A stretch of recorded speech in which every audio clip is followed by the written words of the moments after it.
People in relationships who withhold connection on purpose are showing you who they really are. Ironically, this behavior turns you into someone that you never wanted to be. It's total BS when someone that you never forced to be in a relationship with you acts like you are a burden just because you have needs. It's like they willingly signed up to be in a relationship, and then they resent the responsibility that comes with being in a relationship. They pull away, and if you're anything like me, that's the exact moment your anxious attachment is set on fire. Hello friends, my name is Maria, and throughout my life, people who've met me have told me that I seem like a pretty laid-back person. But when I got into relationships with people who charmed me and then began to withhold all of the wonderful things I loved about them on purpose, I became desperate to get back the original version of my partner by any means possible. I started chasing, over-explaining, begging for crumbs, throwing out ultimatums, anything to calm that panic inside of me. People who withhold affection on purpose can bring you to your breaking point, and once you finally snap, you look like the bad guy. And if you are tired of being painted as the villain simply because they won't hold up their end of the commitment, then grab that bottle of nail polish and let's talk.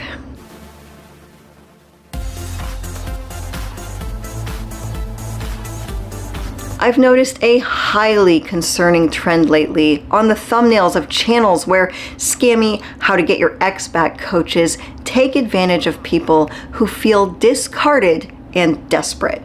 They're using the word force a lot lately, like how to force an avoidant to apologize to you. And hey, I gotta give them credit where credit's due. It's definitely click-worthy. I remember being in that headspace, and yeah, back a few years ago, I absolutely would have clicked on that thumbnail. I wasn't seeing clearly, and right now, you might not be either. I'll bet everyone here knows what it feels like to try to get an avoidant to give us something that we need. And when partners withhold something from you that you are craving, like attention, affection, communication, in the moment, it feels like we're experiencing withdrawal, and we know that they're capable of it. They've shown it to us before. We want it back, and we are brought to an emotional brink where we kind of don't care how we get it anymore. So videos that promise to teach us how to force people to do things look like they might be the solution to our problems. However, those videos never talk about the unsatisfying, deflated feeling of knowing that people are only around us or doing things for us because we temporarily manipulated them into it, not to mention how it spiritually diminishes you. It brings you down to someone else's manipulative, miserable level, and you don't belong there. I've mentioned on previous videos that when I was growing up, my mom was highly anxiously preoccupied, and she was married to my highly dismissive avoidant dad. And one of my mom's famous lines that to this day I can still hear echoing in the walls of my brain is, "Your father never does anything right until he's forced to do it." Well, now that I'm an adult and I've had time to reflect, this tells me that my mom, through whatever means she deemed necessary, guilt, ultimatums, etc., she did have moments where she was able to get something she wanted out of my dad. But was she ever satisfied in the relationship? Not one day. Are they still together? Oh, not in your life, Charlie Brown. This is the reality of long-term anxious and avoidant relationships where neither partner seems to be genuinely happy. And you can tell they aren't happy because one person, for whatever toxic reason, is withholding love, and the other person continues to try to force the relationship forward. Relationships with dynamics like this diminish both partners, who both have the potential to live a much more fulfilling life. But both partners end up getting cheated out of it because one person avoids doing any work and the other person doesn't realize there are so many other people out there who will. This episode is dedicated to my mom, by the way, because the subject of withholding was her idea, and that makes sense because dealing with a man who would use withholding against her or to punish her or to just have control in the relationship was one of her biggest marriage battles. If someone were to ask my mom, why didn't you just leave? My mom would tell you back then she wasn't strong enough. But people who resonate with this channel are some of the strongest people out there. I do believe that through traumatic experiences, and this is my opinion, but it's not that we aren't strong enough to leave. We've been through a lot and we have come through it. But in these situations, our nervous system has us convinced that we can't walk away. It feels like dying. And that's why I have this channel. We need all the encouragement we can get to escape these nasty, dysfunctional, ingrained dynamics. If you find yourself trying to force affection or attention out of people who will they'll just never give it to you, right? They can just never give you something that they know would help you relax and feel secure in the relationship.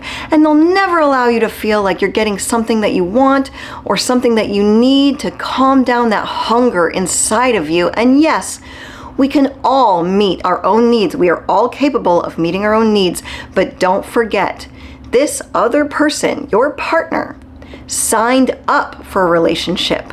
So they do have a responsibility to another human that they are supposed to care about. Your partner should care about how their actions make you feel. Timeless V5Z says, if your girlfriend is withholding, not being in alignment with her starts with your nervous system and you not being in alignment. Well, I agree. You are not in alignment. Maybe you do subconsciously click with this other person at first because of something tough that you both went through in your past. But when someone begins to manipulate your emotions through withholding, there's a reason it doesn't feel good. You know you don't deserve this treatment, and deep down, it doesn't align. One of the biggest lessons I learned in dating is allowing people their God-given right to their own autonomy is the fastest, most organic way to not only learn about them, but you can learn about how they intend to treat the relationship. Feeling like you need to apply even small ultimatums can be a big sign of trouble. For example, I once had a girlfriend who dated a guy for about 3 months who wouldn't initiate reaching out, texting, or asking how she was doing, and he knew it bugged her, but he didn't care enough to change anything. And that should have told her everything she needed to know. Either he didn't care that much about her, or the relationship wasn't going to work out anyway because she just needs more than he has the ability to give. Well, after 3 months of frustration with this guy, my friend tried to throw out a small ultimatum,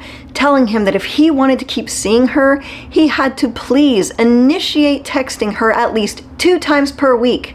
After all this went down, my friend told me she knew the moment she sent that text the relationship or situationship was doomed, and she was not wrong. Side note though, I'll tell you what she was right about.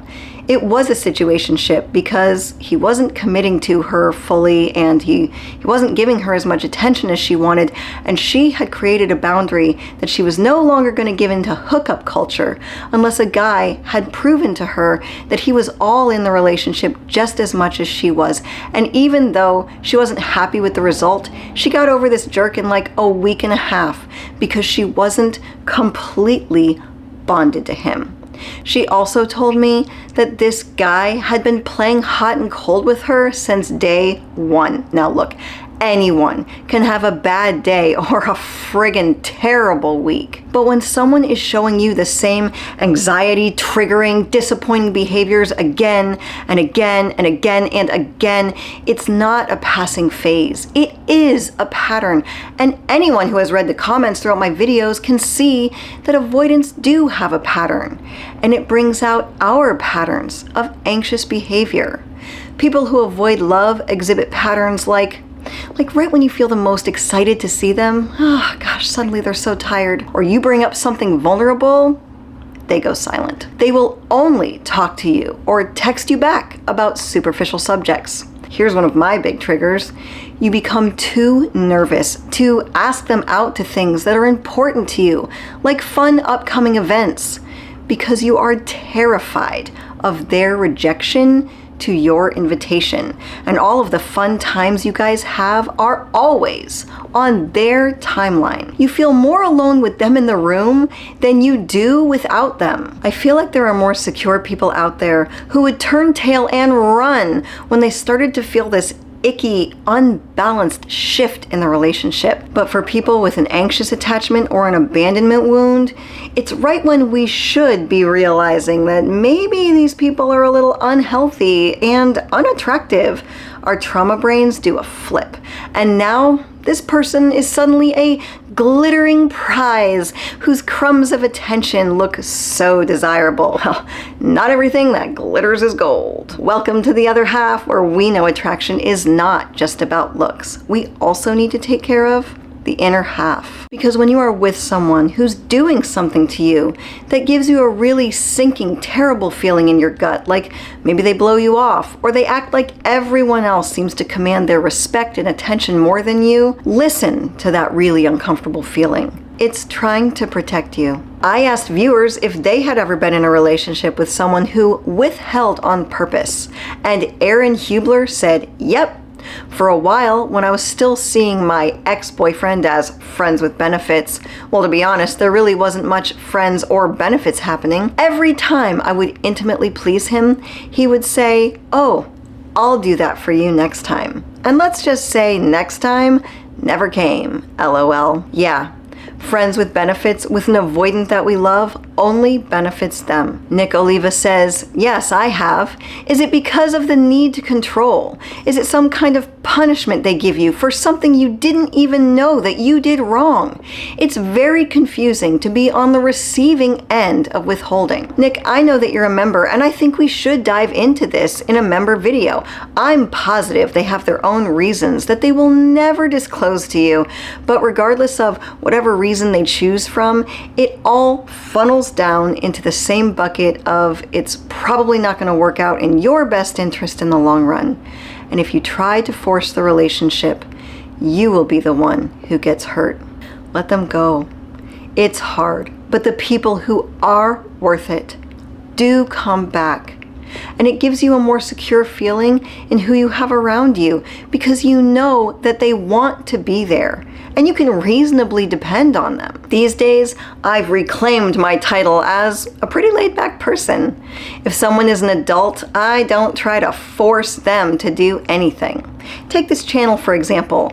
I can show you I'm interested in you hitting the subscribe button. I can inspire you to hit the subscribe button.